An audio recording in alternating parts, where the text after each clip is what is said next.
vão compor a mesa o professor José Mário Botelho e o professor Ricardo Stávola Cavalieri. Professor Ricardo, por favor. O professor Ricardo Stávola Cavalieri é um dos diretores da Academia Brasileira de Filologia, já está nessa função há alguns anos e atualmente ele é o vice-presidente da Academia Brasileira de Filologia. É professor atuante da UF, Universidade Federal Fluminense, e também atua nos cursos de pós-graduação do Instituto Superior de Língua Portuguesa do Liceu Literário Português. Então, a sua produção, pelo menos nos últimos anos, tem sido muito rica e acaba de lançar esse livro que eu acabei de informar aqui a vocês também. Então, o professor José Mário Botelho está convidado a vir. José Mário Botelho vai falar, então o professor Manuel Pinto Ribeiro vai presidir. Muito obrigado. Os dois colegas aqui não são apenas amigos nossos, são também nossos professores em várias ocasiões. O professor Cavalieri foi nosso orientador no doutorado na UF e foi de uma cortesia e de uma experiência para mim sensacionais, porque durante 4 anos ele só procurou ajudar, animar, porque estava o tema um pouquinho fora de sua especialidade.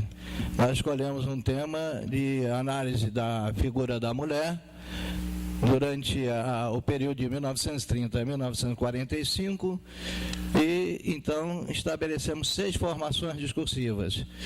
E eu achei que o melhor seria enquadrar na lição do Michel Pechet, também fora da minha especialidade. Foi uma dificuldade muito grande, mas chegamos lá e concluímos o trabalho. Além deste livro que foi apresentado, o professor também lançou, e eu trabalhei com ele durante alguns anos aqui na UERJ, um livro sobre pontos essenciais de fonética e fonologia, que é um trabalho extraordinário, que soma a muitos outros que nós conhecemos na matéria, que hoje, infelizmente, é abandonada no ensino escolar. Então, o professor, hoje, falará sobre o novo dicionário Aurélio no panorama lexicográfico brasileiro. E passamos a palavra a ele. O que é isso aqui? Prefere esse? Pode usar esse. Tá bom, esse aqui está bom.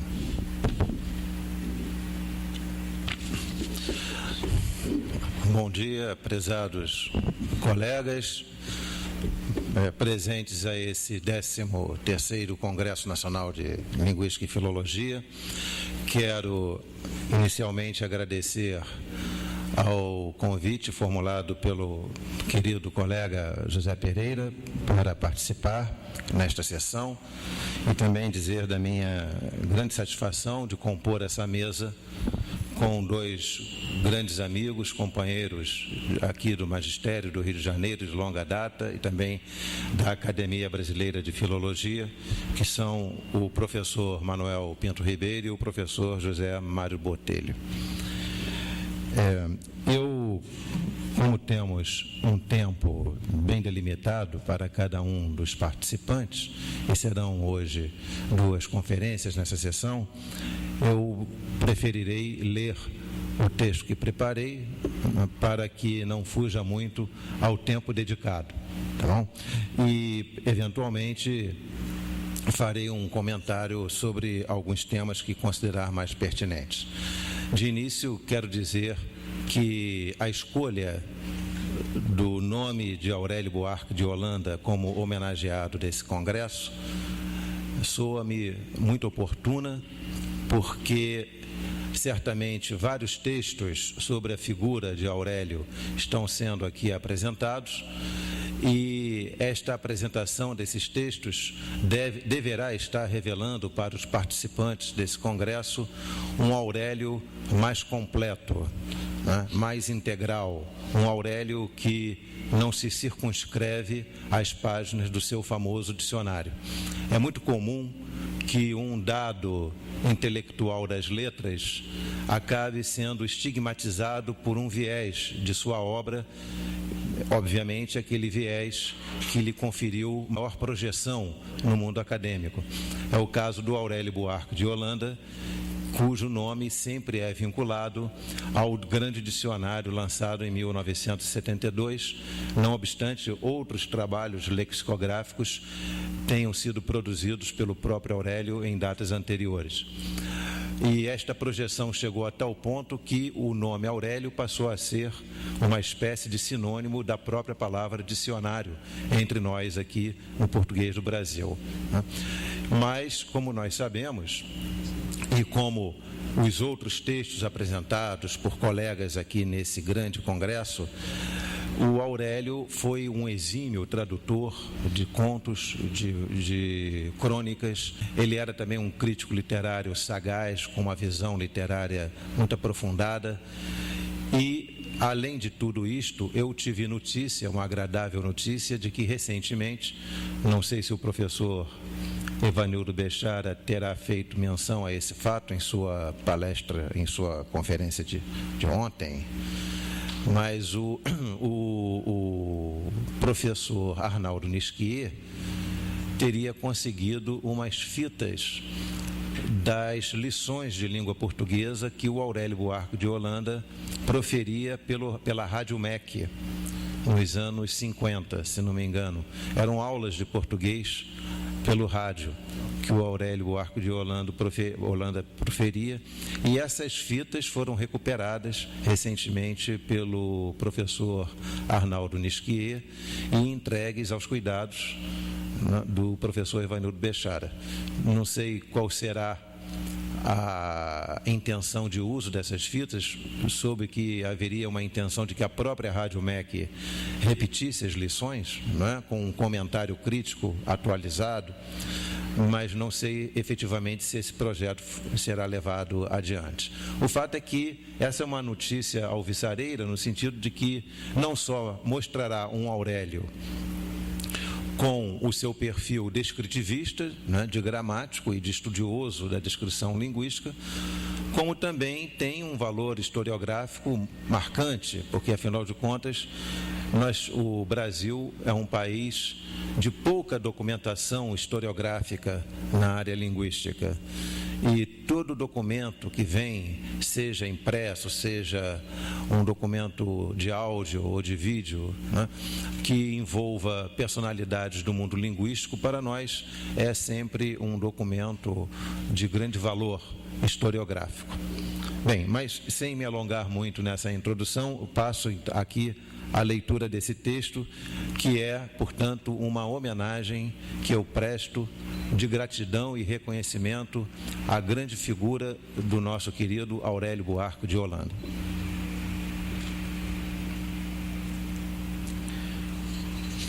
Um dos desafios dos estudos historiográficos é estabelecer a nacionalidade de um texto linguístico. Dispõe-se, em princípio, das soluções advindas de uma aplicação análoga dos modos de aquisição da nacionalidade no âmbito do direito constitucional. Nessa dimensão, a nacionalidade dita primária é involuntária, pois decorre da vinculação do fato do nascimento a um dado critério estabelecido pelo Estado, ao passo que a nacionalidade secundária, de caráter voluntário, resulta de ato volitivo do indivíduo que diligencia em prol da dupla nacionalidade. Conhecem-se dois critérios para a determinação da nacionalidade primária: o critério da origem sanguínea, que é conhecido como critério do ius sanguinis, pelo qual se confere a nacionalidade em face do vínculo de parentesco a descendentes de nacionais. E o critério da origem territorial, o critério do ius solis, pelo qual se atribui a nacionalidade a quem nasce no território do Estado. Portanto, nessa analogia que eu pretendo fazer, eu busco estabelecer a nacionalidade de um texto à luz do que o direito constitucional dispõe sobre a nacionalidade da pessoa. No campo da bibliologia, a nacionalidade de um texto não se afere com semelhante justeza, mesmo que se procure adaptar às regras do direito constitucional. De certo que um texto só adquire nacionalidade primária, para prendermos-nos aqui à analogia com as regras suprarreferidas. Mas atribuir-lhe a nacionalidade à luz dos critérios da origem sanguínea ou da origem territorial nem sempre se ajusta à realidade dos fatos. Aqui entra em questão um outro fator, de cunho objetivo, atinente à vontade do autor, que não raro se eleva na definição da nacionalidade do texto. Então, a rigor, em outro texto eu utilizei esta analogia para falar exatamente e estudar os momentos da historiografia linguística brasileira. Nós poderíamos dizer que um texto de nacionalidade brasileira seria aquele que fosse escrito por brasileiros, portanto análogo à nacionalidade pelo ius sanguinis, ou também um texto que tivesse sido publicado no Brasil, ainda que escrito por mãos estrangeiras, portanto por analogia com o princípio do ius solis. Mas nesse caso que eu vou citar aqui sobre o dicionário do Moraes, nós vamos ver que há um viés dessa questão. Então, um exemplo expressivo desse fator especial está no Dicionário da Língua Portuguesa, escrito por Antônio de Moraes Silva, cuja primeira edição remonta ao ano expressivo da Revolução Francesa. Na folha de rosto, lê-se. Vejam o que o Moraes determinou que se escrevesse na folha de rosto do dicionário dele. Dicionário da Língua Portuguesa, composto pelo padre Dom Rafael Blitot, reformado e acrescentado por Antônio de Moraes Silva, natural do Rio de Janeiro. A referência a Rafael Blitot como autor do texto lexicográfico não se pode esclarecer plenamente hoje, conforme adverte Telmo de Verdelho, mas possivelmente não vá além de uma deferência prestada por Moraes ao clérigo Caetano, autor do vocabulário português e latino, obra que serviu de inspiração a Moraes para a construção de seu monumental dicionário. Como nós sabemos, o Moraes Silva foi um assistente de Rafael Blitot na composição do dicionário português e latino. E algumas mais línguas teriam dito que o Moraes haveria adaptado o dicionário de Blitot para um dicionário puramente vernáculo, né, em língua portuguesa. Mas nós sabemos que isso não é verdadeiro, até pelos dados que eu passo a conferir aqui. Isso porque a leitura comparativa dos dois textos revela no dicionário de Moraes um trabalho inédito, como verbetes absolutamente distintos dos redigidos por Blitot, a par de um acréscimo de aproximadamente 22 mil lemas, em subtração de outros 16 mil presentes no vocabulário português e latino. O dicionário de Moraes interessa-nos nesse breve comentário sobre critérios de estabelecimento da nacionalidade do texto linguístico em face da inscrição, e aqui cito novamente, natural do Rio de Janeiro, na folha de rosto. Isso é uma coisa inusitada nos livros publicados naquela virada do século XVII, do século XVIII para o século XIX. O autor fazia questão de dizer o local onde nasceu. Então, isso me instigou a curiosidade, quer dizer, por que terá o Moraes Silva feito questão de dizer na folha de rosto do seu dicionário natural do Rio de Janeiro. Levemos em conta que o dicionário de Moraes foi publicado em Coimbra, em Portugal. Muito bem. Trata-se de uma informação inusual em obras congêneres, por sinal pouco verificada na própria história do livro impresso. Que interesse terá movido Moraes Silva a estampar o local de seu nascimento no frontispício do dicionário? Observe-se que, pelo critério adaptado da origem sanguínea, mutatis mutandis, o dicionário da língua portuguesa é um texto brasileiro, visto que escrito por um natural do Brasil. Aqui, evidentemente, sobrelevam-se os argumentos jurídicos historicistas que atribuem nacionalidade portuguesa aos naturais de ex-colônias nascidos na época da colonização.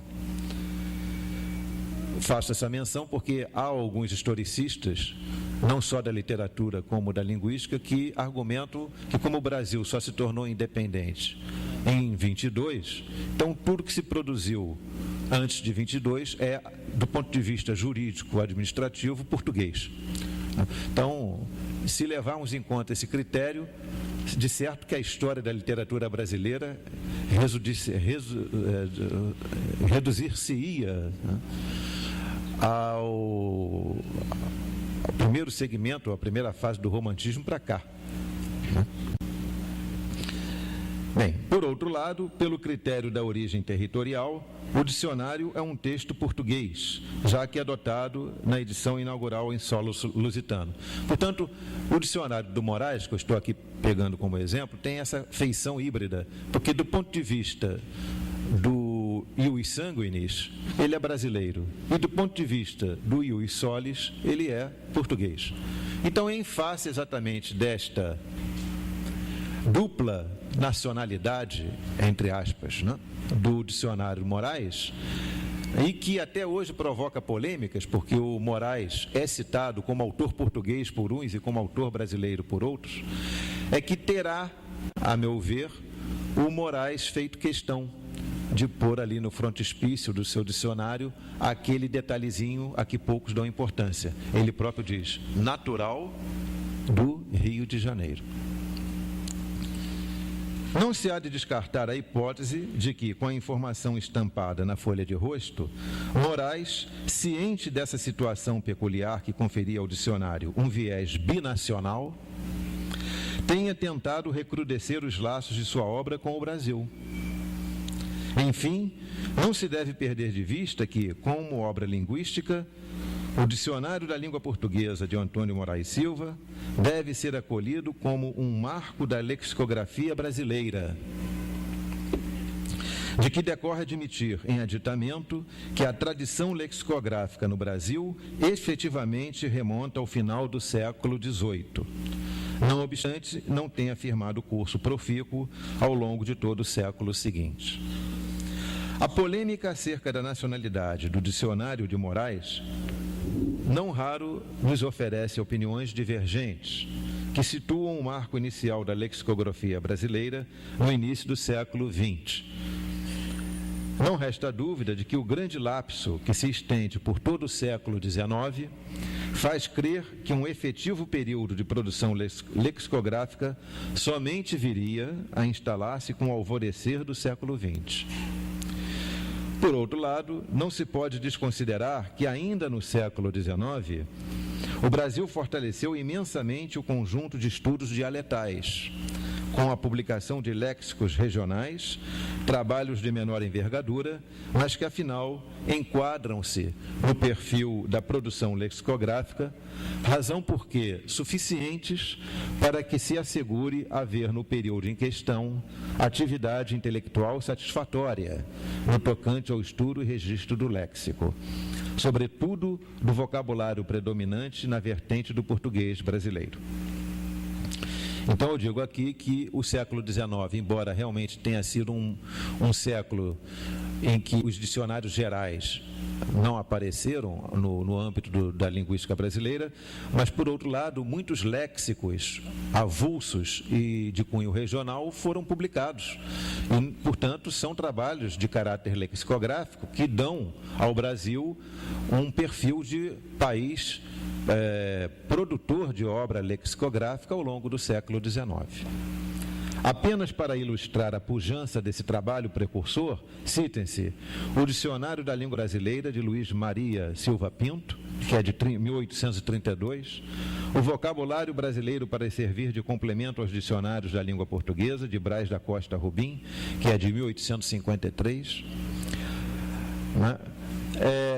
o glossário de vocábulos brasileiros, tanto dos derivados como daqueles cuja origem é ignorada, que foi publicado em 1883 pelo Visconde de Beaurepaire-Rohan, na Gazeta Literária.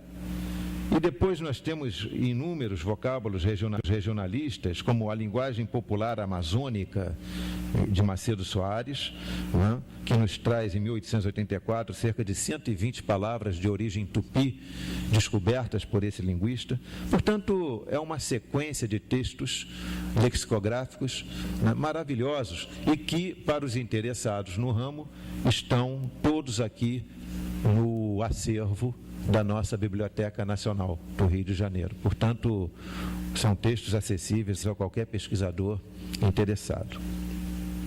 Na seara dos dicionários gerais, sem dúvida, somente no século XX viria o Brasil a contribuir para o enriquecimento da produção lexicográfica em língua portuguesa.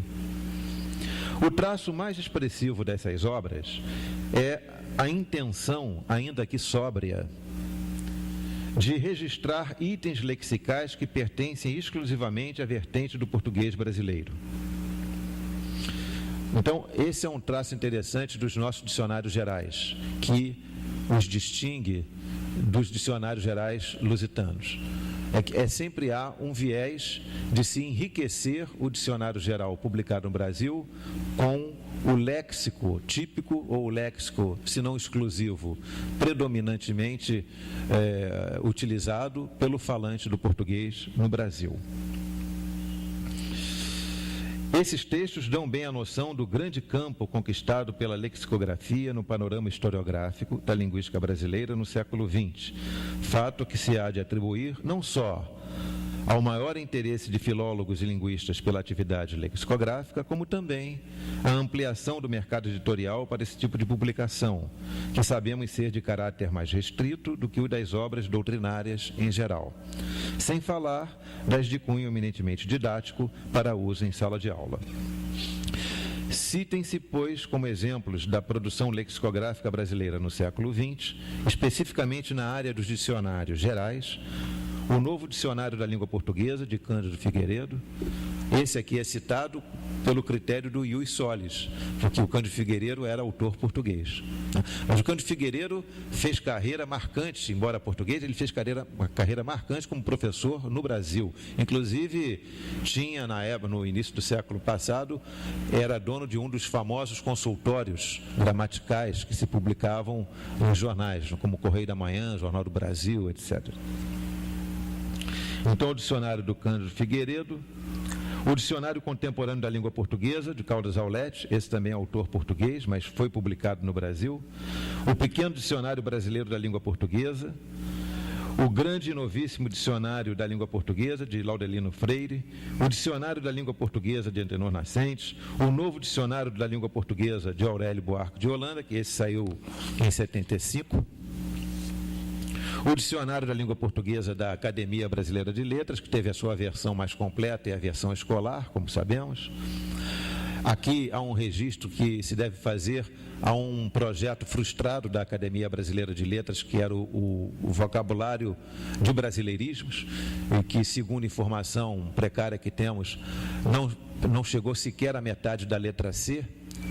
Foi um projeto do Haroldo de Campos, que depois o próprio Haroldo ficou frustrado com esse projeto, porque achava que o dicionário não ia contribuir em nada para enriquecer a produção lexicográfica brasileira. Temos também o dicionário Melhoramentos, que foi coordenado por Adalberto Prado, um dicionário de grande sucesso editorial. Muitas salas de aula brasileiras, nos anos 60 e 70, usaram o dicionário Melhoramentos. E, mais recentemente, temos o dicionário UAS da língua portuguesa, que compete aí com o Aurélio como os dois dicionários mais presentes nas estantes de livros dos brasileiros, né, nos dias atuais. Uma palavra merece os dicionários especializados ou técnicos de matéria linguística, mais conhecidos como dicionários gramaticais. O Brasil não pode ressentir-se da ausência desses léxicos em seu panorama historiográfico, surgidos a partir da segunda metade do século XIX. Fato que reflete o interesse do estudioso brasileiro pelas questões metalinguísticas. São dicionários de gramática ou de linguística. Citem-se aqui, para referirmos-nos aos textos mais específicos, o Dicionário Gramatical Português, de José Alexandre Passos. Esse dicionário foi publicado em 1885 e já é um texto lexicográfico voltado para a metalinguagem gramatical. Por sinal, há um estudo de uma colega portuguesa, a professora Filomena Gonçalves, um estudo maravilhoso sobre esse dicionário do Alexandre Passos, que foi publicado na revista Confluência. Temos também o Dicionário Gramatical do João Ribeiro, de 1899, cuja terceira edição, trazida a lume em 1906, foi inteiramente refundida e aprimorada por Manuel Pacheco da Silva Júnior. O Léxico Gramatical de Firmino Costa, o Dicionário Gramatical Globo, de 4 autores, entre eles Silva Elias. 5 autores, me corrija aqui o nosso... porque há uma segunda edição que foi incluir uma língua. A segunda edição. Porque cada autor se ocupou da terminologia gramatical em uma língua diferente. E o Silva Elias se ocupa da língua portuguesa. O Dicionário Gramatical de Celso Pedro Luft, da editora Globo, o Dicionário de Gramática de Valmírio Macedo, né, preciosíssimo, e vários outros que eu poderia citar aqui. O mais famoso deles, um dicionário que tem uma peculiaridade no título, que é o Dicionário de Fatos Gramaticais do Joaquim Matoso Câmara, que foi depois rebatizado pelo próprio autor como Dicionário de Filologia e Gramática, e depois foi rebatizado, após a morte do autor, sabe-se lá por quem, como Dicionário de Linguística e Gramática. Dizem as más línguas porque era já uma edição nos anos 70 e nessa época a filologia não vendia livros, linguística que vendia mais livros. Então o editor resolveu tirar a filologia e incluir a linguística. O trabalho pioneiro de Alexandre Passos perfila-se a rigor como um manual pedagógico em que não se cuida propriamente da metalinguagem gramatical, senão de temas normativos, à semelhança de um vade-mecum linguístico.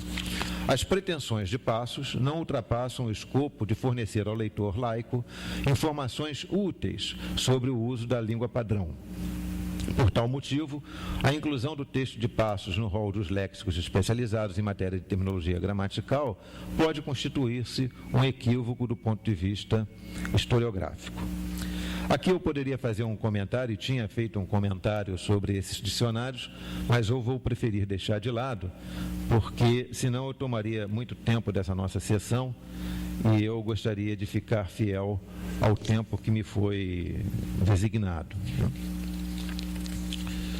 Então, eu passo aqui diretamente ao nosso tema principal, que é o dicionário do Aurélio Buarque de Holanda, o novo Aurélio.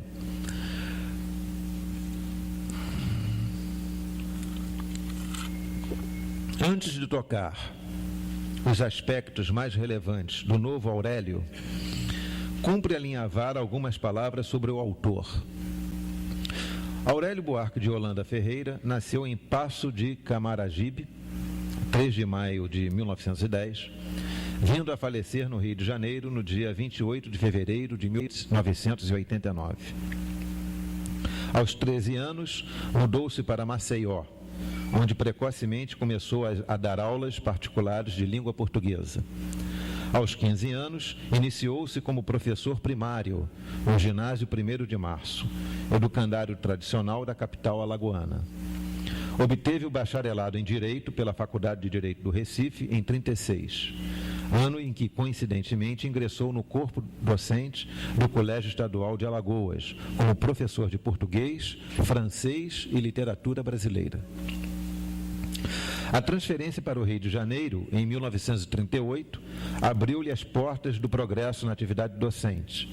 Aurélio atuou em educandários de escola na capital da República, entre eles o Colégio Anglo-Americano, nos anos de 39 e 40, e o Colégio Pedro II, entre 40 e 69. Aurélio também se responsabilizou pela Cátedra de Estudos Brasileiros na Universidade Autônoma do México, atividade a que se dedicou entre junho de 1954 a dezembro de 1955, mediante contrato firmado com o Ministério das Relações Exteriores brasileiro. Dentre as suas atividades intelectuais, Aurélio deve ser citado, sobretudo por dedicar-se à crônica, mediante contribuição em vários periódicos da imprensa escrita, ao conto e ao ensaio acadêmico. Como contista também despontou com o texto Dois Mundos, publicado em 1942, mais tarde republicado em versão reduzida, sob o título O Chapéu de Meu Pai. Foi tradutor talentoso, contribuiu para a difusão do conto universal no Brasil, com a edição em 5 volumes da antologia, e diria aqui uma maravilhosa antologia, Mar de Histórias, em colaboração com Paulo Ronay. Bem, o sonho de lançar a público um dicionário próprio, de grande envergadura, concretizou-se em 1975, quando a editora Nova Fronteira aprovou o projeto do novo dicionário da língua portuguesa, que logo ficou conhecido como Novo Aurélio, ou simplesmente Aurélio. Isso porque, por uma grande estratégia editorial, na primeira edição do dicionário, a editora Nova Fronteira pôs o nome Aurélio, intercalando o título Novo Dicionário da Língua Portuguesa. Então, visualmente, ficava Novo Dicionário Aurélio. E isso fez com que o leitor, o consulente, imediatamente identificasse Aurélio com o nome do dicionário. Eu não sei se foi intencional, mas que deu certo, deu, a tal ponto que todo mundo passou a chamar o dicionário de Aurélio, né? Ninguém dizia, vou consultar o novo dicionário da língua portuguesa, e sim consultar o novo Aurélio. A penetração do novo dicionário da língua portuguesa no cotidiano da atividade educacional, editorial, publicitária, criou em breve a vinculação metonímica de Aurélio como dicionário. 2 versões alternativas impressas vieram a lume em 1997, na forma de um mini dicionário da língua portuguesa, que é o Mini Aurélio, e também o Dicionário Aurélio Infantil da Língua Portuguesa. São 2 variantes dessa obra do Aurélio Buarque de Holanda. Após a morte do Aurélio, o dicionário depois teve a sua edição dita edição eletrônica em CD-ROM, né? E hoje o dicionário já não está mais sob a responsabilidade da Nova Fronteira, porque os direitos autorais foram transferidos para a editora Positivo em 2004. Passemos então a uma referência, ainda que perfunctória, ao perfil do novo dicionário Aurélio e sua relevância na produção lexicográfica brasileira. No tocante ao corpus lexical português, Aurélio traz um veio inovador, ao serviço não somente dos textos literários, que tradicionalmente servem de base para a consolidação de um dado termo ao léxico comum, como também dos textos jornalísticos, aí incluída a língua do rádio e da televisão, fato que confere ao novo dicionário um perfil de expressiva atualidade quanto ao registro de novos itens lexicais. No campo das fontes literárias, o próprio autor reconhece na crônica o gênero mais produtivo, tendo em vista que constituem o registro mais atualizado da língua viva, da língua contemporânea, cimentada pelo uso nas diversas situações discursivas. Abonar a existência lexical de um termo não é tarefa simples. A rigor, o lexicógrafo frequentemente se vê às voltas com o embaraçoso mistério de decidir quanto à presença efetiva de um neologismo ou um dado empréstimo estrangeiro no corpo do vocabulário comum. Isso aqui é uma decisão solitária, que com o tempo passou a ser uma decisão conjunta no âmbito da pesquisa, mas que, afinal de contas, continua sendo solitária na decisão se um termo que está na boca do falante deve ou não passar a ser estar presente nas páginas de um dicionário, né? E o Aurélio Buarque de Holanda, na introdução do seu dicionário, deixa claro para o leitor que a sua perspectiva era sempre de maior abertura possível para a incorporação da linguagem oral ao dicionário. Não raro, nesta decisão, né, de incorporação de um termo ao dicionário, não raro segue o lexicógrafo um certo rumo intuitivo, que lhe faz assegurar a presença da nova palavra em tintas indeléveis no vocabulário comum. Tome-se, por exemplo, o termo craque, do inglês crack, que o autor resolve introduzir no conjunto de lemas como um brasileirismo, no sentido de que se configura um empréstimo do inglês apenas usado na vertente do português brasileiro. O termo forma par homônimo com craque do inglês crash. O Aurélio registra 2 craques no seu dicionário, o que tem origem em crash e o que tem origem em crack. Esse último difundido nas bocas dos falantes, pelo menos desde os tormentosos anos da quebra econômica mundial ao final da década de 1920. Então, a intuição do Aurélio foi de que o termo craque estava presente na boca do falante brasileiro, não com uma origem única do inglês, e sim com uma origem dupla, formando, portanto, um par homônimo português de palavras heterogêneas, né, de origem etimológica distintas no inglês. A concepção do verbete do Novo Aurélio traz a inovação de servir ao público com um conjunto de informações de caráter normativo, a par das usuais informações que a tradição lexicográfica oferece, tais como o significado geral do termo, as acepções restritas a dado campo semântico, assim como a polissemia que eventualmente pode caracterizar a palavra em face do uso em registros ou variantes diatópicas. Também usual na tradição lexicográfica, embora não de cunho obrigatório, a informação etimológica, por sinal um dos itens mais controversos da lexicografia, tendo em vista o confronto de étimos que não raro se encontra em trabalhos distintos. No tocante às informações suplementares que o Novo Aurélio fornece, cuide-se de um novo projeto editorial, que de certo visa tornar o dicionário um manual mais utilizado no dia a dia do cidadão, sobretudo os profissionais que lidam com o texto escrito.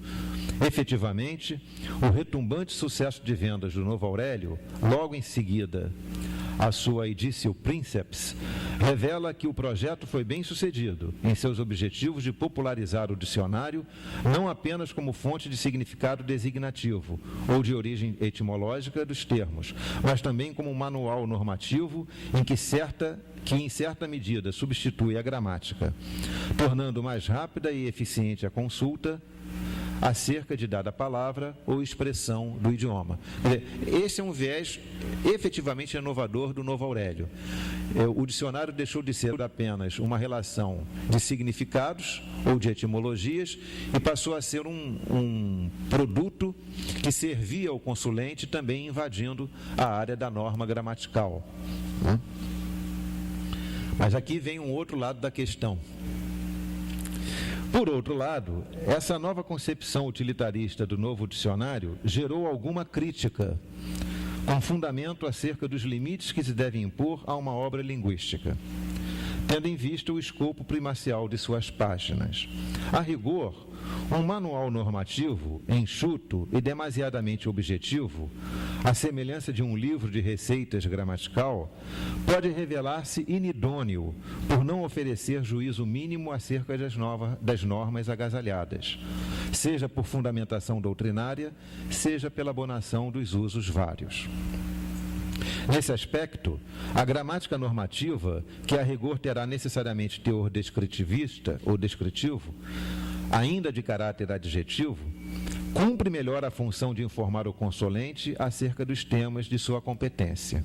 Ademais, não são raros os confrontos de normas que se põem em campos antagônicos à norma esposada no dicionário e a majoritariamente presente nas gramáticas. Não obstante tal fato, se possa observar até mesmo entre as próprias gramáticas prescritivas.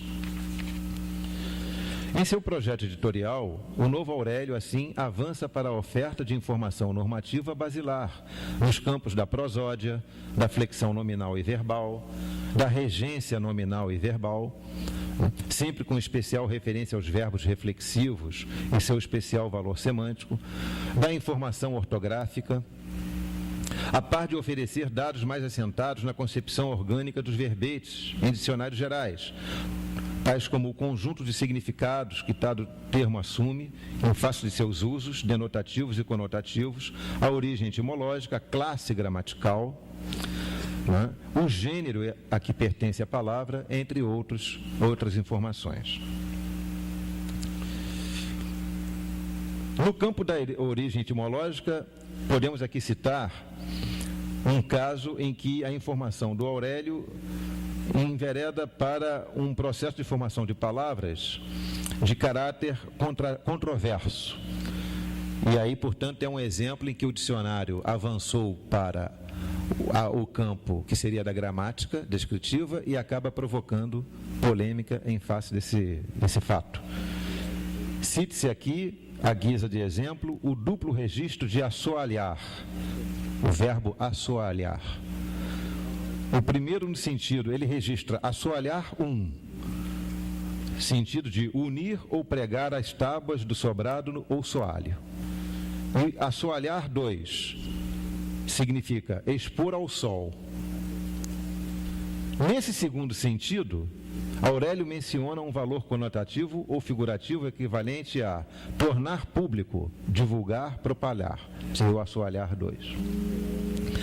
A questão está em que, para ambos os registros, Aurélio identifica um processo de prefixação, em que se apôs o prefixo a ao radical de soalhar, o que nos parece indevido no caso do primeiro registro, visto que, pelo princípio dos constituintes imediatos, a forma assoalhar, no sentido de pregar o assoalho, de certo deverou de assoalho, por sufixação. Quer dizer, essa é uma opinião. A do Aurélio é a da prefixação. E aí pergunta-se, qual o tipo de descrição terá maior idoneidade do ponto de vista linguístico? A descrição pelo dicionário, que é um texto lexicográfico, ou pela gramática, que é um texto descritivo? No campo da regência verbal, um outro exemplo. Evidencia-se certo grau de arbitrariedade, que não é desejável no gramático. De certo que se não é desejável no gramático, não o será igualmente no lexicógrafo, que envereda pela descrição gramatical. Cuide-se, por exemplo, de uma avaliação comparativa da descrição dos usos dos verbos implicar e assistir. Ambos, no dicionário, no Novo Aurélio, o implicar e o assistir são ricos em informação normativa sobre o uso de regência, né? De regências. Então diz ele, aliás, digo eu, sabe-se que no português brasileiro, em norma culta oral, sem penetrarmos aqui a delicada questão que envolve padrões de uso, o verbo implicar rege preposição em, no sentido de pressupor, dar a entender ou acarretar. Em um estudinho publicado há alguns anos, comentei a incidência marcante dessa regência nos textos escritos, com alguma exemplificação. Aqui eu cito o Caio Mário da Silva Pereira, que para quem estuda direito é um dos maiores nomes do direito nacional em todos os tempos, professor emérito da UFMG, portanto dono de um português quase que castiço, né? E que tem esse emprego do implicar, que vocês vão ver aqui. Diz o Caio Mário, mas estes princípios de segurança não implicam na concepção da desigualdade jurídica entre nacionais e estrangeiros. Já o verbo assistir, como é sabido, é largamente usado no português brasileiro como transitivo direto, no sentido de ver, presenciar, testemunhar, etc. Trata-se, enfim, de dois casos análogos em que a norma gramatical mais rígida costuma afastar-se do uso contemporâneo, ao menos no texto oral. Muito bem. Apesar da equivalência apontada, o tratamento conferido por Aurélio aos dois verbos é distinto. Para assistir, nosso mestre faz ressaltar o brasileirismo sintático ao advertir. Diz Aurélio: nota-se no Brasil viva tendência para o emprego do verbo em tal acepção como transitivo. Esse transitivo dele significa transitivo direto. Já no tocante a implicar, a variante mais informal é desconsiderada por Aurélio. Presente no corpo do verbete, tão somente as regências que a tradição gramatical autoriza. Tal fato, como antes observado, revela que ficou ao arbítrio do lexicógrafo a seleção dos usos autorizados, o que, reitere-se, constitui controversa questão acerca dos domínios de uma obra lexicográfica. Aurélio tinha especial afeição pela atualização vernácula de latinismos, de que resultou um inédito verbete álibi, com acento agudo no A, no primeiro A. O Aurélio foi o primeiro a registrar álibi como uma forma vernácula, né? Acentuado graficamente nas páginas de sua primeira edição. Por curiosidade, saliente-se que Aurélio, em dissonância com as então recentes regras de supressão do acento gráfico, diferencial de timbre, determinadas pela Lei 5765 de 71, registra o vocábulo forma com acento gráfico circunflexo, para distinguir do homógrafo forma. Quer dizer, embora aquela lei recente, então, de 71, não determinasse que não haveria mais acento em forma, o Aurélio manteve no dicionário o acento de forma. É só tirar o T e tirar o C. Então, e o interessante é que, como essa norma gramatical saiu em lei, o Aurélio era ilegal, né, porque acentuava a palavra em discordância com a lei, né? Então, eu digo aqui, a distinção, então, entre aspas, ilegal, justificava-se, segundo Aurélio, pela possibilidade de o contexto não ser esclarecedor acerca do uso de uma ou outra forma substantiva, conforme atestam os seguintes exemplos, ou o seguinte exemplo. Ele dá, então, um exemplo de Manuel Bandeira, nos versos daquele poema Os Sapos, diz: vai por 50 anos que lhes dei a norma, reduzia sem danos a formas a forma. Muito bem. Esse é um detalhe. Agora, ele depois dá um outro exemplo de Martins Fontes, em também a falta do acento poderia provocar confusão, pela penugem primeiro e depois, segundo a norma, pelo gosto, pelo cheiro, pela forma ou pela forma. Então, sem o acento poderia ser pela forma, pela forma, pela forma, pela forma, e aí vai. Seja como for, a mais recente norma ortográfica, e aí que vem a curiosidade, anos depois, a mais recente reforma ortográfica, que nós sabemos é de 90, mas agora é que entrou em vigor, optou por conferir à opção do usuário da língua portuguesa a distinção gráfica entre forma e forma, porque agora a reforma ortográfica dá ao usuário da língua a opção de pôr o acento ou não, porque o acento se tornou optativo. Quer dizer, o Aurélio, onde estiver, deve estar satisfeito, porque, afinal de contas, ele provou que tinha razão. Queria também, antes de terminar, de dizer uma palavrinha sobre aspecto prosódico. Fiel a seu objetivo de conferir informação normativa ao consulente, Aurélio não hesita em abonar variantes prosódicas que a norma culta brasileira consagrou, né, tais como, na época, ainda de caráter controverso, a pronúncia colmeia em face de colmeia. No entanto, o estilo arbitrário, pouco sedimentado em pesquisa variacionista do nosso querido Aurélio, revela-se no registro único de grumete, com E fechado. Quer dizer, ele registra colmeia, colmeia, mas não registra grumete, grumete. Isso exemplifica bem como que o registro prosódico no dicionário do Aurélio ia muito ao sabor do arbítrio, né? Como também as formas do verbo fechar, ele só autoriza no dicionário com o timbre fechado, fecho, fechas, fecha, etc.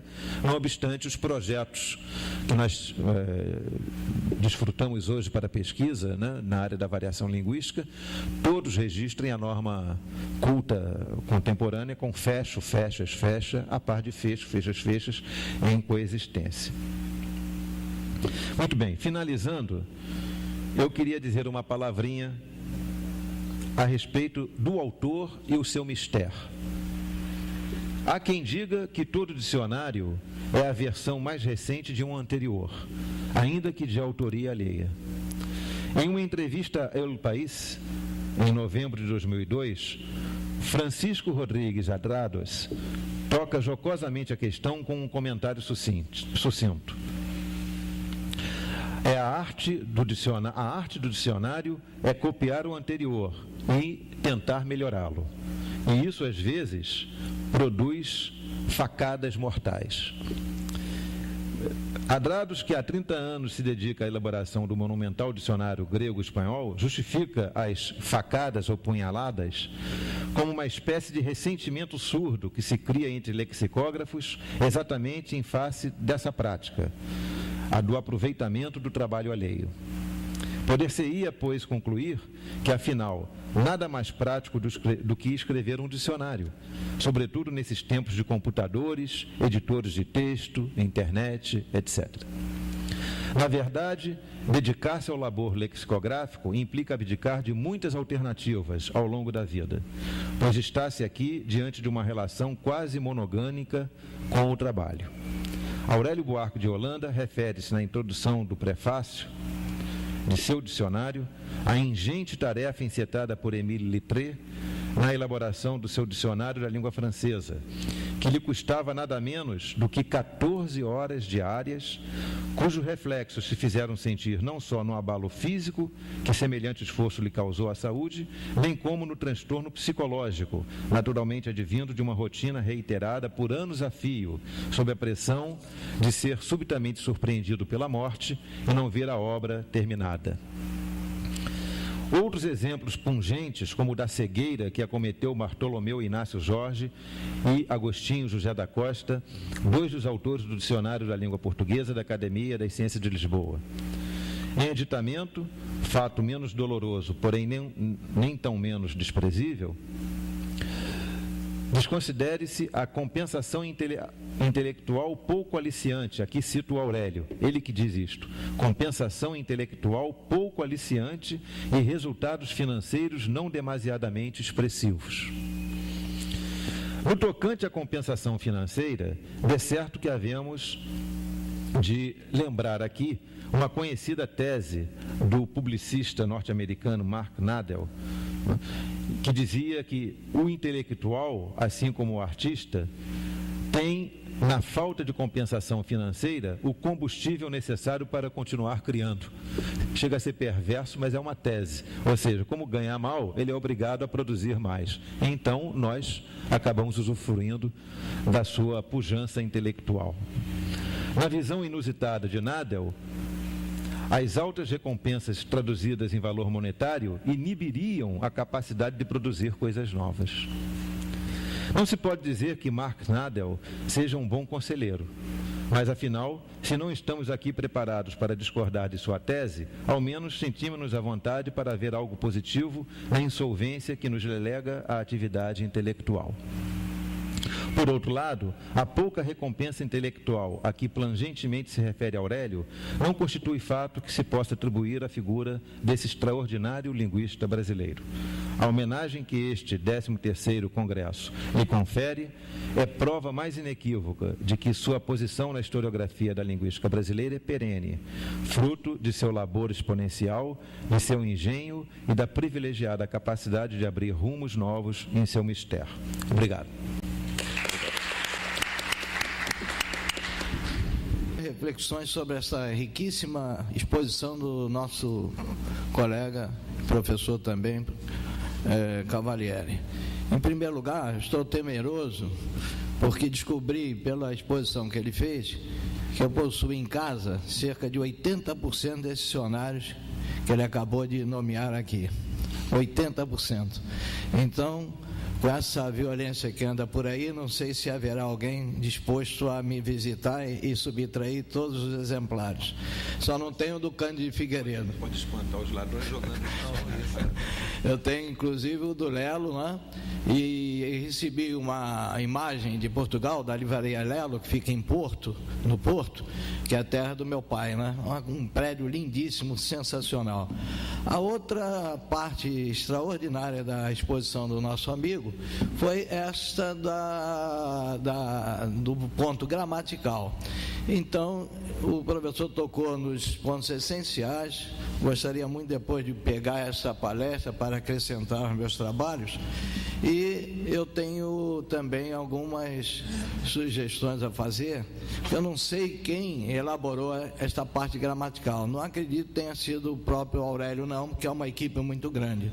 Mas há uma informação ali que merece um cuidado muito grande, e muita gente tem sido reprovada em concurso por causa disso. É o plural da palavra gol. Fizeram ali os comentaristas do dicionário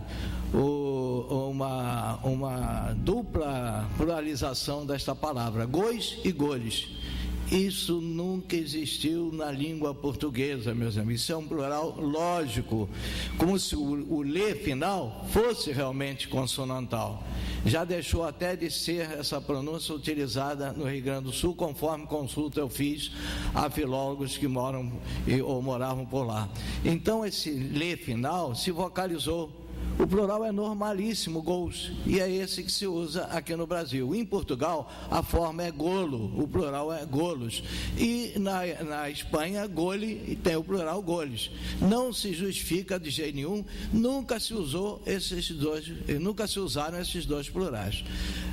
Sobre também dicionários, é preciso salientar as duas obras do professor Antenor Nascente, porque, na realidade, há um dicionário comum, já é super esgotado, e o outro onomástico, que eu só adquiri muito mais tarde.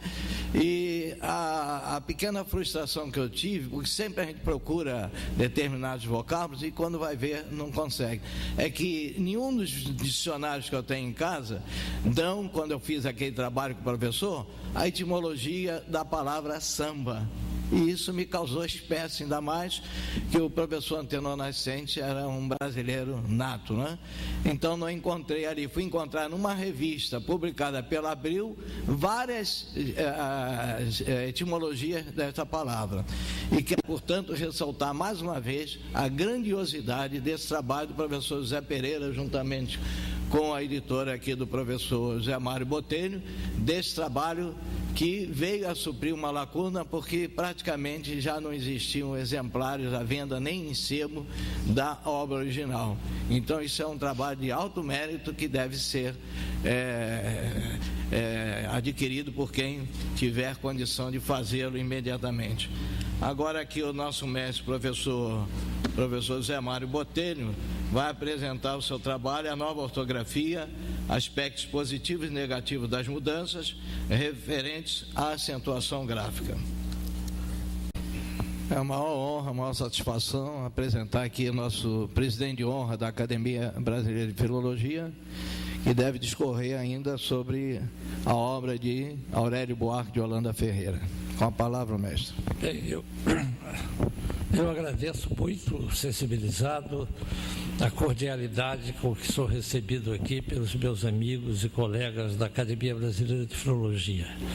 E quero inicialmente pedir desculpas ao auditório, porque não pude comparecer no dia em que estava programado para falar sobre o filólogo Aurélio Buarque de Holanda Ferreira. Não vou ocupar muito tempo. Tem um texto escrito que eu vou deixar com o nosso coordenador e presidente-geral do Congresso, José Pereira, e aqui, em síntese, eu diria o seguinte: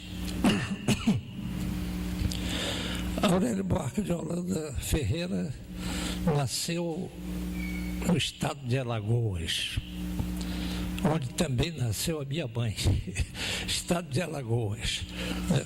pessoal de Alagoas costuma dizer o seguinte: se você nasceu em Alagoas, não diga a ninguém, porque ficam com ciúme. Ficam com ciúme porque também não nasceram lá. Quer dizer, tem aquele sentimento bairrista do alagoano, do nordestino, e o nosso Aurélio Buarque de Holanda, né, foi mesmo presidente em Maceió, foi presidente, né, de uma biblioteca estadual, depois veio para o Brasil, né, e aqui fez a sua carreira, né, foi professor do Colégio Pedro II, foi eleito para a Academia Brasileira de Letras e antes já havia sido eleito para a Academia Brasileira de Filologia. A obra dele é vasta, abrange vários setores. A parte de ficção, Aurélio nos deixou extraordinários contos literários que ainda hoje são lidos e interpretados pela crítica brasileira. Mas a grande contribuição de Aurélio Buarque de Holanda para a filologia está no seu dicionário, né? Como lexicógrafo, o maior da sua geração e o maior da época em que viveu, né? Ele escreveu um dicionário da língua portuguesa que ficou tendo como sinônimo o próprio nome dele. Quer dizer, vai consultar, vou consultar no Aurélio. Aurélio virou sinônimo de dicionário. Quer dizer, era, sem dúvida alguma, o maior monumento lexicográfico da língua portuguesa daquela época. E hoje temos um grande continuador, que foi o Antônio Aix, que também deu prosseguimento aos estudos lexicográficos do Aurélio Buarque de Holanda, e assim temos, em Portugal se diz, antes de Portugal se usava, como no Brasil, ampla e largamente o dicionário do Aurélio Buarque de Holanda, com o dicionário do Antônio Aix, que também foi membro da nossa Academia Brasileira de Filologia, até presidente da Academia Brasileira de Filologia. Os portugueses dizem que temos dicionário para 50 anos. Nas bancas de jornal de Portugal, o dicionário de Antônio Aix está sendo vendido em fascículos, porque realmente é hoje considerado o maior dicionário e o melhor dicionário da língua portuguesa. E o próprio Antônio Aix rende as suas homenagens ao Aurélio Buarque de Holanda, porque também partiu da contribuição do Aurélio Buarque de Holanda. Mas não é só. Ele também foi tradutor de grandes obras da literatura universal e traduziu juntamente com Paulo Ronay, né, que era estrangeiro, estudou a língua portuguesa em livros. Quando foi a Lisboa, teve dificuldade de entender a pronúncia dos portugueses, né?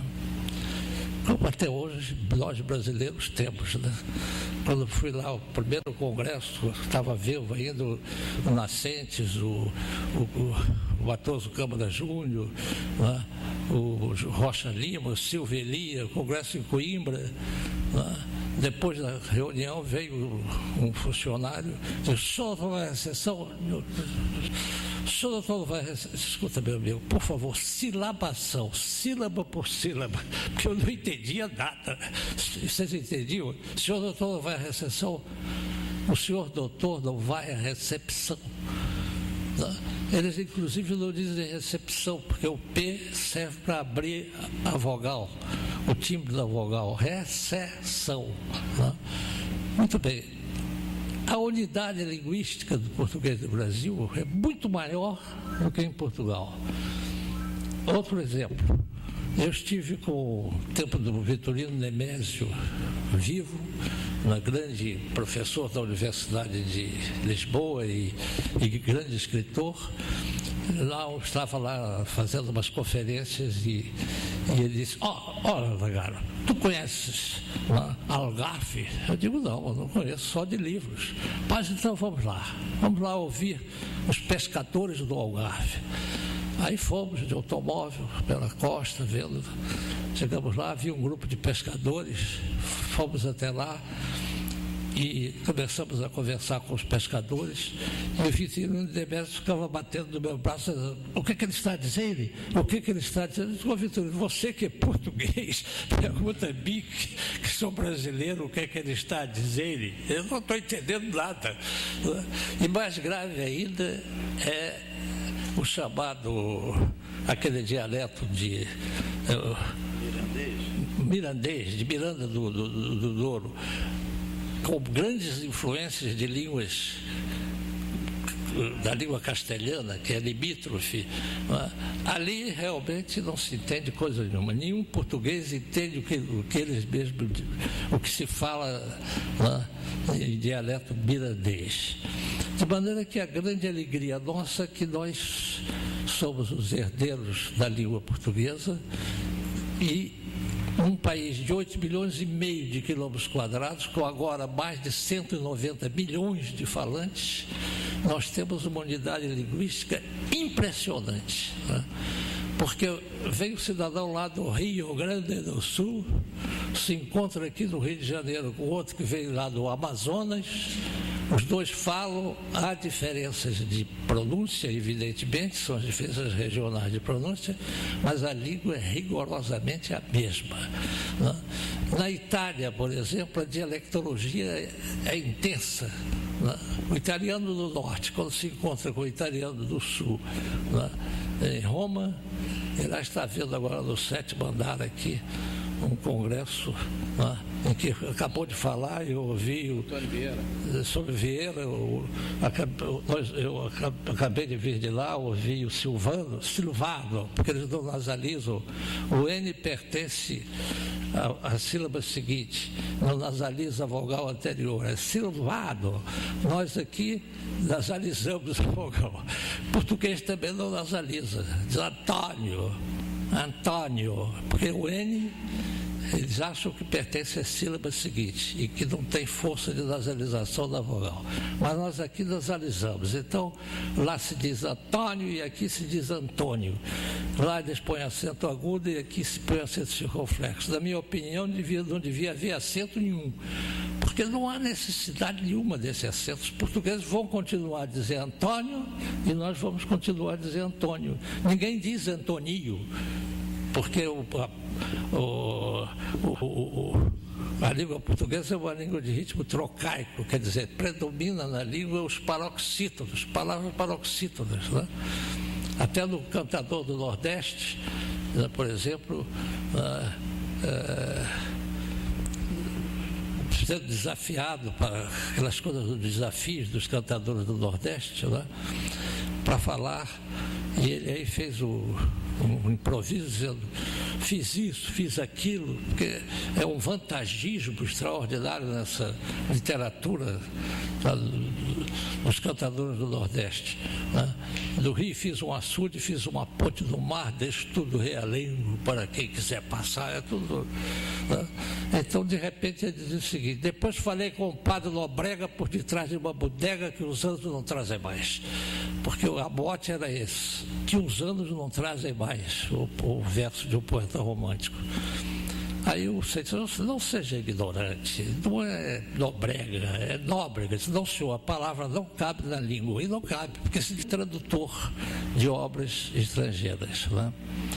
E, vejam bem, o Paulo Rony tem um livro chamado Como Aprendi Português. Neste livro, ele diz que esteve em Lisboa e não entendia nada do que os portugueses falavam. Quando chegou aqui ao Rio de Janeiro, entendia tudo.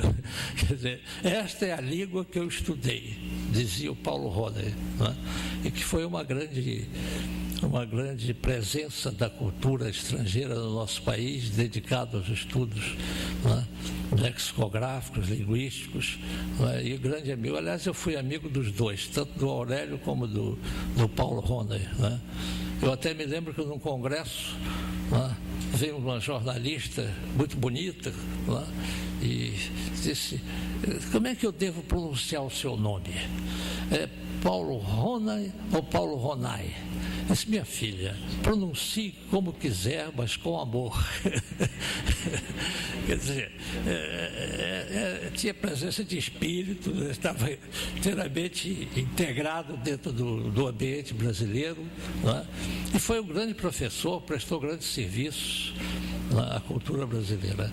Já falei demais, quero pedir desculpas pela minha ausência no meu dia, e aplaudir a presença de vocês todos aqui, que estão tendo a oportunidade de ouvir grandes especialistas, todos pertencentes à nossa Academia Brasileira de Filologia, muito bem coordenada pelo nosso...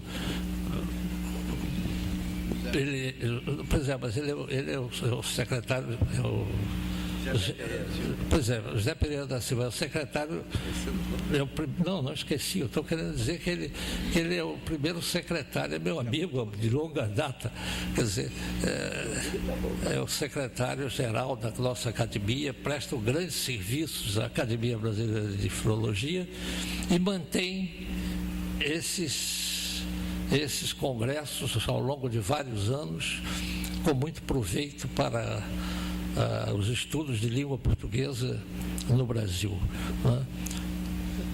Não dorme, porque a gente liga de noite e ele está lá trabalhando. É dia e noite no trabalho, eu acho que ele, não sei a hora que ele tem para dormir nem para descansar, mas é um trabalhador incansável em defesa dos interesses maiores da cultura da língua portuguesa no Brasil. Muito obrigado a todos e desculpem mais uma vez pela minha ausência no meu dia.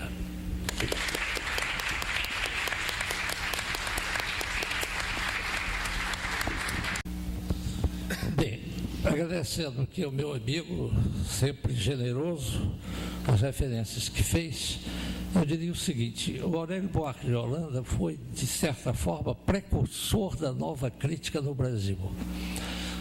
Por que precursor da nova crítica no Brasil? Porque a crítica até aquela época era feita de uma maneira mais autobiográfica que literária, propriamente dito. Quer dizer, nova crítica é crítica intrínseca. Quer dizer, é o conceito de literatura que já aparece nos artigos de crítica do Aurélio Buarque de Holanda, é um conceito de literatura que se antecipa aos postulados da metodologia da nova crítica que foi instaurada no Brasil, sobretudo pelo Afrânio Coutinho, quando fez estudos nos Estados Unidos da América, no New Criticism anglo-americano, e aqui veio e deu um basta para a crítica impressionista. Crítica impressionista que, infelizmente, sobrevive até hoje. Quer dizer, você disse assim, eu acho, é o chamado achismo, eu acho isso assim, assim, assim, é o achismo, quer dizer, a impressão que ele tem, mas não analisa. E quando analisa a literatura, analisa em função da raça, do meio, do momento histórico, como se fazia em Priscas Eras. Quer dizer, em primeiro lugar, não há raça no Brasil. O Brasil é um país de mestiços, aqui não há raças. O grande problema nosso é que este governo, que do ponto de vista cultural é um desastre completo, ele estabelece, restaura o velho racismo com cotas para entrar na universidade. Não tem nada de cotas. Para entrar na universidade tem que fazer o exame vestibular, como sempre se fez. Eu me lembro do tempo do nosso reitor Pedro Calmon, que a antiga faculdade de letras, que funcionava lá ao lado da Maison de France, aqui no Rio de Janeiro. Os estudantes tomaram conta da reitoria e o diretor ligou para o Pedro Calmon, aflito, dizendo: magnífico reitor, os estudantes, a polícia vai invadir a faculdade. Disse: eu já estou indo para aí. Ficou na entrada, esperando. De repente apareceu um tenente com cinco soldados armados, né, para invadir a faculdade. E o Calmon, com toda elegância na frente, né, Pedro Calmon, quando 1,5 metro assim, de distância, ele levantou a mão e disse: meu filho, aqui só entra com vestibular. A frase fantástica do Pedro Calmon, e o tenente respeitou, porque viu ali o reitor, né? O tenente respeitou, né? Então, essas coisas que esse governo faz, e que infelizmente não podemos concordar, entre elas há isso. Quer dizer, nós, como já demonstrou muito bem o Jorge Amado nos seus livros, diz assim que na Bahia não há racismo. Misturou tudo, diz Jorge Amado, misturou tudo. Quer dizer, somos brasileiros, não é? E o Stefan Zweig, no livro Brasil, País do Futuro, o grande Stefan Zweig, né, tem uma frase que eu acho lapidar. Diz: raça pura só existe em cachorro e cavalo de corrida. Assim mesmo, 3/4 de sangue, porque se for pura mesmo, morre logo. Quer dizer, então como é que você vem falar em racismo, né? Quando vem português é raça pura, o branco português é raça pura? Não, a Península Ibérica foi habitada por fenícios, gregos, cartagineses, romanos, celtas, iberos, árabes.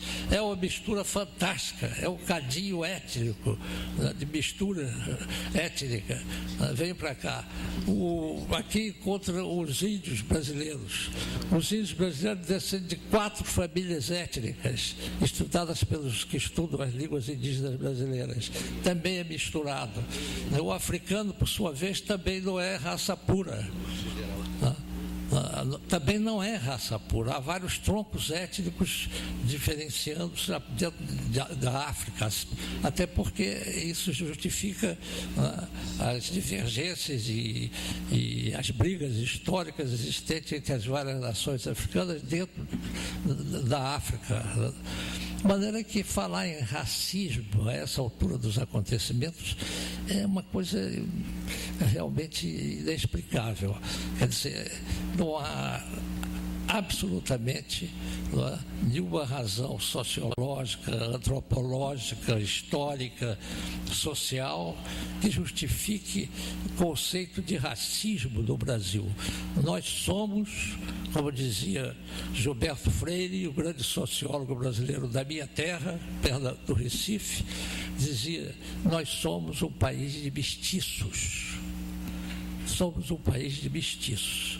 De maneira que essa qualidade, você me pediu para falar sobre fazer uma observação sobre o que mesmo, José Pereira? Crítico literário. Então, nós vamos verificar que na obra do Aurélio como crítico literário, para concluir, o que se tem como característica principal é que ele se antecipa à metodologia intrínseca da nova crítica. Ele estuda a linguagem em sua estrutura estética, a organização estética da linguagem. Não interessa raça, nem meio, nem momento histórico, porque isso ficou no passado, né? Estudava-se raça, meio e momento histórico, vendo-se o texto literário. Era chamada crítica extrínseca. A nova crítica é uma crítica intrínseca, que estuda os valores estéticos da linguagem, né? Centrada exclusivamente na linguagem. Infelizmente, a crítica impressionista ainda há no Brasil, né? Eu acho isso, eu acho aquilo, é o achismo, como dizia o Afrânio Coutinho. De maneira que o grande mérito do Aurélio Marques de Holanda como crítico é este: ele se antecipa aos postulados, né, críticos da nova crítica, que foi a grande revolução da crítica literária, não apenas no Brasil, mas no mundo inteiro, né? E ela foi introduzida por Afrânio Coutinho, né, que foi o grande teorizador da nova crítica, também amigo de todos nós, né, e professor e até diretor da Faculdade de Letras da Universidade Federal do Rio de Janeiro, e que deixou em vários volumes, né, a história da crítica literária no Brasil, né. Era isso que, em síntese, eu queria dizer. Muito obrigado. Lendo a apresentação do livro que nós publicamos, para que vocês tenham uma noção do conteúdo do livro. A apresentação feita por mim. Em seu prefácio, o professor Antenor Nascentes, procurando justificar a publicação deste seu livro, finaliza o seu pequeno, porém elucidativo texto com um quase pedido de desculpa por nos ter presenteado com esta excelente e necessária obra, mostrando a humildade dele, naturalmente.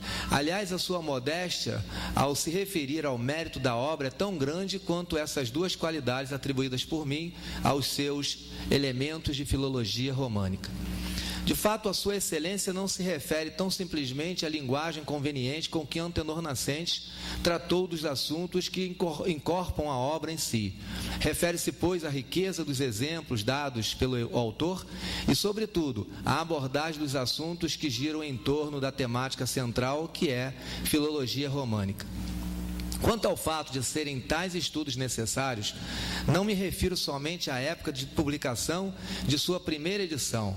Naquela época, como bem observara o próprio autor, que nos revelara as suas dificuldades na lida de ministrar aulas de filologia românica e as dificuldades dos demais professores nesse mistério, a necessidade era imperiosa. Não existia nenhuma obra em língua portuguesa publicada no Brasil. Hoje, entretanto, contamos com outras publicações, algumas traduções e outras escritas por autores brasileiros em língua materna. Contudo, a necessidade desta obra persiste, porquanto o interesse pelo assunto vem crescendo muito atualmente. E a excelência da descrição feita nesses elementos de filologia românica se revela insuperável. Convém assinalar que a distribuição dos temas feita por Nascentes se nos mostra didática, pois a assimilação do que é ensinado se dá de forma natural, paulatina e organizada. Primeiramente, tem-se um histórico da filologia românica, em que se caracteriza a sua efetivação, desde a implantação do Império Romano até a instituição das línguas neolatinas, de cujo grupo o português faz parte. Depois, descrevem-se aspectos da fonética, em vocalismo e consonantismo, da morfologia, classes de palavras, e da sintaxe, colocação de palavras e seu comportamento sintático, separadamente, de modo que os estudiosos e interessados no assunto possam acompanhar o raciocínio do autor e fazer as suas próprias elucubrações. Tais descrições fonéticas, morfológicas e sintáticas são feitas nas línguas românicas, em comparação com o latim, o qual é a base a partir da qual as outras línguas se formaram. Com isso, ficam evidentes as semelhanças e as diferenças entre as línguas neolatinas, objeto de estudo sine qua non da filologia românica. Por fim, são apresentados alguns textos nas diversas línguas neolatinas, a saber, o dalmático, espanhol, francês, galego, italiano, português, provençal, rético, romeno e sardo. Além disso, Nascentes apresenta uma vasta bibliografia sobre o assunto em si e afins, que não só corroboram a sua conveniente e lúcida explanação, como também oferece aos interessados a possibilidade de digressionarem sobre o referido assunto. Logo, a obra que ora reapresentamos e há muito tempo já se faz necessária, se justifica por si só. Portanto, a decisão de apoiar a iniciativa do professor José Pereira da Silva, de dar a importância merecida a esta obra, me dá a certeza de estar fazendo um bem para a academia sobre a satisfação de editar uma obra de Antenor Nascentes. Eu, professor José Mário Botelho. Obrigado. continua vivíssima. Aqui no 7º andar, a Faculdade de Direito, e no momento se realiza aí um congresso sobre o Padre Antônio Vieira.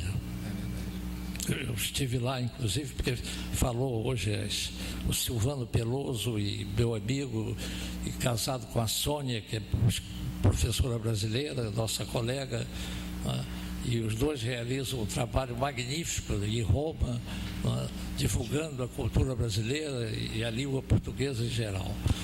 E ele é, sem dúvida alguma, o maior intérprete da claves, daquele livro do Padre Antônio, como é que é? Claves profetaram, né? Do Vieira, né? Que foi isso, e que foi, ele é o maior intérprete pela erudição da interpretação que vem fazendo da Claves profetaram do Padre Antônio Vieira. Mas, para mim, o grande mérito do Vieira está nos sermões, os sermões do Padre Antônio Vieira, né? Que foi inquestionavelmente o maior orador sacro do barroco em todos os domínios da língua portuguesa e mesmo do mundo. Quer dizer, mesmo o Castilho escreve um paralelo entre o Padre Bernardes e o Padre Vieira, dizendo que o Bernardes falava em Deus pensando nos homens, o Vieira falava aos homens pensando em Deus, estava voltado realisticamente para a realidade. E vejam bem, Portugal diz que o Vieira é português, porque nasceu lá. O Antônio Coutinho, com toda razão, diz que o Vieira é brasileiro. Por quê? Porque veio para cá, não contava bem o Padre Antônio Vieira, 6 anos ou 8 anos de idade, quando seu pai, Cristóvão Vieira Ravasco, veio para o Brasil, né, e estado da Bahia, e ele estudou no Colégio da Bahia, dos padres jesuítas. Wasbar, que é o grande crítico alemão, diz que relaciona o barroco ao Concílio Tridentino, a filosofia do Concílio Tridentino, filosofia religiosa, né? E o Vieira atingiu o máximo, né, em relação nos sermões, a expressão barroca, quer dizer, e é um precursor de muitas coisas. Por exemplo, ele se opôs à escravização do índio, se opôs a qualquer forma de escravização, não é? É mesmo uma frase dele: o corpo pode ser escravo, mas a alma não, não é? A alma não. Quer dizer, assumia a defesa de causas sermões profundos, defendendo negros, defendendo os índios, defendendo os judeus, as mulheres. Quer dizer, era um homem moderníssimo. Eu costumo dizer, inclusive, que a imortalidade existe. Não é a imortalidade física, é a imortalidade da obra que se deixa. Quer dizer, hoje Camões está vivo, Vieira está vivo, não é? Todos esses grandes escritores da literatura brasileira e da literatura universal estão vivos. É a imortalidade da palavra, quer dizer, que está na obra que eles deixaram. E o Padre Vieira tanto é brasileiro que, quando foi pela primeira vez a Lisboa e fez um sermão, toda a gente, para dizer todo mundo, lá eles dizem, toda a gente diz, é um jesuíta brasileiro. Os próprios portugueses da época consideram, porque a pronúncia dele era a pronúncia do português do Brasil. Como não podia deixar de ser. Veio para cá muito jovem, estudou no Colégio Jesuítas da Bahia, né? Integrou-se à cultura brasileira de uma maneira total e, portanto, nós seguimos a opinião do Antônio Coutinho e achamos que ele é, do ponto de vista da cultura e do ponto de vista da literatura que nos deixou, brasileiro. Quer dizer, o sermão do Padre Antônio Vieira é uma espécie de catedral barroca, não é? É uma coisa fantástica quando se lê os sermões do Vieira. e é de uma atualidade extraordinária. Né? Porque, por exemplo, num dos sermões ele diz o seguinte: no Brasil conjuga-se o verbo furtar em todos os modos, tempos e pessoas. Século XVII. Como vocês veem, não mudou nada. Pelo contrário, isso se intensificou até chegar aos nossos dias de uma maneira calamitosa e espantosa, que chega até mesmo a atingir o Congresso Nacional, o Senado, que era o órgão máximo da República, né, que está no estado crítico e que todos nós sabemos. Né? De maneira que ali parece até uma rinha de briga de galo, dedo em riste, né? Tira esse dedo sujo de cima de mim. Quer dizer, isso é impensável no Congresso Nacional, no Senado Federal. Né? É realmente impensável. Então, eu me lembro como o padre Vieira faz falta aqui hoje, porque ele hoje ia liquidar esse assunto com o sermão daqueles extraordinários que ele fazia. Né? Temos que realmente pensar, né, ou desejar para o nosso país uma situação melhor, porque nós acreditamos na liberdade, na democracia, né? Mas as coisas se complicam de tal forma que se corre o perigo de uma nova ditadura militar. Isso é que é triste, porque a ditadura não resolve os problemas brasileiros. Né?